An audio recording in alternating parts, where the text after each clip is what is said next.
Bangladesh medical বিশ্ববিদ্যালয়ের গুরুত্বপূর্ণ স্থাপনা, সেই বিচার বিবেচনা করে আমরা পলাশী ফায়ার স্টেশন থেকে 2টা ইউনিট এবং সদর দপ্তর যে সিদ্দিকবাজার ফায়ার স্টেশন থেকে আরও 2টা ইউনিট, পরবর্তীতে আরও 7টা ইউনিট আমরা ঘটনাস্থলে নিয়ে আসি।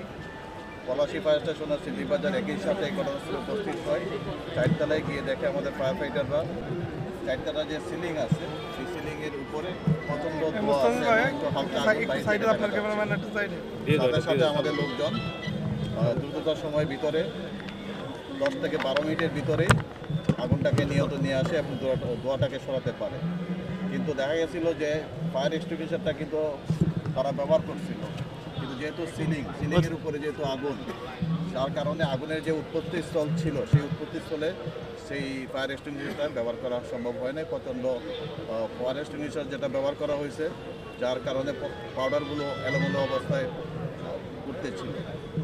তো আমরা 12 মিনিটের ভিতরেই আমরা নিয়ন্ত্রণ নিয়ে আসি। আগুনের কারণ এবং ক্ষতি এটা তদন্ত সাপেক্ষে, যেহেতু এটা বিদ্যুৎ লাইন চালু অবস্থায় ছিল এবং উপরে সিলিংয়ে বিদ্যুৎ লাইন ছিল, তো আমরা সম্ভাবনা করতেছি যে বৈদ্যুতিক শর্ট সার্কিট হইতে পারে।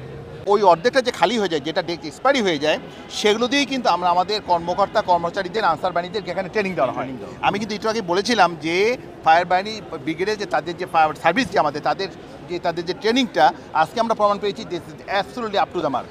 তারা এই যে আমরা কী দিয়ে ট্রেনিং দেয়, আমরা যে জিনিসগুলো ডেট এক্সপায়ারি হয়ে যায় সেগুলোকে আমরা নষ্ট না করে দিয়ে আমরা তাদেরকে ফেরত না দিই। কারণ এটা দুটো কারণ, একটা হচ্ছে আমরা যদি তাদেরকে ফেরত দিয়ে দিই, যদি তারা ওইটাই আবার বলে যে আমরা ফিল আপ করে দিয়েছি, আমরা কিন্তু বুঝতে পারবো না। সেই জন্য আমরা যেটা করি ভার্সিটির পক্ষ থেকে পুরোটা এখান থেকে খালি করে দিই। খালি করে দেওয়ার মানে তাদেরকে এনে প্র্যাকটিসের মাধ্যমে বিভিন্ন বিল্ডিংয়ে জায়গায় জায়গায় আগুনে সিঁড়ি বেয়ে উঠবে কীভাবে প্র্যাকটিস করি আমরা, এটা প্রতি হয় আমাদের এখানে। করানোর মাধ্যমে একটা খালি করি, খালি করার পরে আমরা রিফিলে পাঠাই। তো এটা দুটো লাভ, একটা হচ্ছে আমাদের ট্রেনিং হয়ে যাচ্ছে এবং আমরা এটা এনশিওর করতেছি খালি জিনিস আমরা আবার ভর্তি অবস্থা নিয়ে আসলাম। সেই জন্য যে প্রতি 6 মাস পর দ্যাট মিনস হচ্ছে অর্ধেক আমাদের রিফিল করা হয় এখানে। 70% কন্ট্রোল আজকে 25-30টা অ্যাডমিন মোহাম্মদ আবুল কালাম আজাদ, অধ্যাপক মোহাম্মদ আবুল কালাম আজাদ।